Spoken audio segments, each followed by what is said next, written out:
Гулзат Мамытбектин мурунку жолдошу анын үстүнөн арыз жазып 5 миллион сом талап кылууда.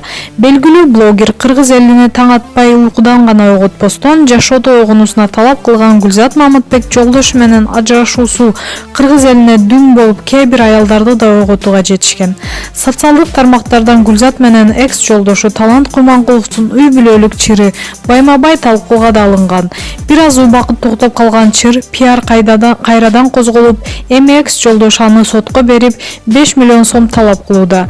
Мындай талаптуу арызды Талант Курманкулов 2019 жылдын аягында жазып, моралдык зыян келтиргендиги үчүн 5 миллион сом төлөп берүүсүн камтып кеткен. Анын айтымына караганда, Гулзат өзүнө туугандарына жала жапкан.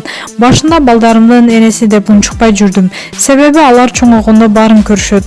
Бирок Гулзат сөзүн иш жүзүнө ашыра баштады.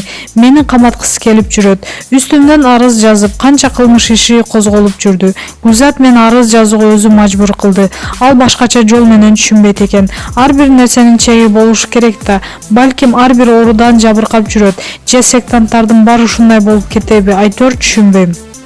Адамдын сүрөтүн интернеттен алып, аны кооптуу кылмышкер катары көрсөтүү туурабы?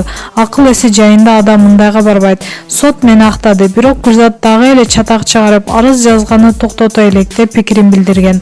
Маалымат булагы Аргумент чекит кейжи. Белгилүү ырчы жана үлгүлүү келин Айгерим Расул кызы өзүнүн Инстаграм баракчасында пост бөлүштү. Кандай гана бактылуумун, энем, чоң кайненем ананып кетейин деп ар дайым эркелетип турат. Бүгүн кара кулжадан ошко дарыланганы келди. Энем 81-ге чыкты, 13 баланы төрөгөн, чоң атам 84-кө чыкты. Экөөнү көрүп суктанам.